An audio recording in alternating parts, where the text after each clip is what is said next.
여호수아 8장 1절에서 9절 말씀 교독합니다. 오늘 말씀은 여호와께서 다시 아이성을 공격하도록 이끌어 주시는 것을 내용으로 하고 있습니다. 두 번째 아이성 공격입니다.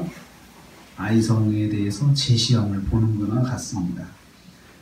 첫째로 보면요, 여호와께서 여호수아에게 아이성 작전을 말씀하십니다. 1절과 2절 말씀입니다. 아간으로 인한 이스라엘의 죄악과 부정이 제거된 후에 여호와께서 여호수아에게 말씀하십니다. 군사를 거느리고 일어나 아이로 올라가라고 하십니다. 그리고 작전을 말씀하십니다. 작전은 2절 말씀에 있는데요. 2절 말씀에 있는데요. 뒤에 아이성 뒤에 복병을 두는 작전입니다. 그리고 탈취한 물건과 가축은 전리품으로 가지도록 하셨습니다. 두 번째 도전에서 여호와의 지시를 받고 시작하는 것이 차이점입니다.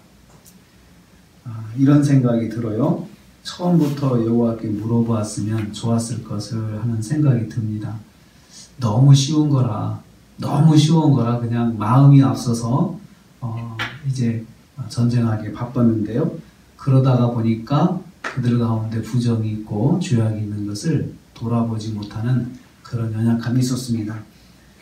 두 번째로 여호수아가 이스라엘에게 이제 하나님의 작전을 전달을 합니다. 그래서 여호수아가 이제 실행을 하는데요. 3만 명의 용사를 선발합니다. 10배의 군대를 준비하죠. 1차 숫자에 비하면 10배의 군대를 준비하는데요. 그들을 밤에 보내며 성읍 뒤에 가서 성읍을 향하여 매복하라고 합니다. 4절 말씀이에요. 아이성이 작다고 교만하지 않고 여호와 하나님의 지시대로 철저하게 순종하고 대비하는 것을 봅니다. 그러면 이스라엘이 공격하다가 거짓으로 도망하여 아이성 사람들이 추격하여 따라오게 하는 것입니다. 그래서 추격의 정신이 팔려 성을 비우게 될 때 매복병들이 성을 점령하는 전략입니다. 그러면 하나님이 너에게 성을 주실 것이다. 어떻게 보면은 조금 작전 자체가 너무 단순해요. 매복하는 거죠. 그런데 이것은 아이성의 교만을 이용하는 전략입니다. 아이성 사람들의 교만이죠. 처음에 이겼기 때문에 이스라엘이 공격하다가 도망가면 또 도망가는구나 하고 더 자신감을 가지고 자기들의 성을 방비하는 것을 잊어버리고 그냥 무조건 전력으로 추격하는 것을 이용하는 거죠. 교만을 사용하는 것입니다. 누구에게든지 교만은 패망의 앞잡이입니다. 그래서 누구든지 하나님을 믿지 않은 사람도 교만하면 넘어지는 것이고, 물론 하나님 앞에서 하나님의 성도들은 교만하면 실패하게 되어 있습니다. 그래서 하나님께서 아이성 사람들의 교만을 이용해서 그들을 망하게 하는 것을 볼 수 있습니다. 세 번째로 여호와의 말씀대로 행할 것을 강조합니다. 8절과 9절 말씀입니다. 8절 말씀이에요. 성읍을 취하거든 여호와의 말씀대로 행하라고 명령합니다. 그러면 여호와께서 그 성읍을 너에게 주실 것이다 라고 강조합니다. 중요한 것은 말씀대로 행하는 것입니다. 여호와의 말씀대로 행하라. 이스라엘은 아이성 실패에서 배운 교훈을 잊지 않고 행하도록 교육을 받고 있습니다. 여호와의 말씀대로 행하는 것입니다. 그래서 여호수아가 재차 강조하고 명령합니다. 여호와의 말씀대로 행하라. 이스라엘 백성은 결과도 과정도 여호와의 말씀대로 행하는 것이 중요하다 이겁니다. 성경은 바로 이것을 교훈합니다.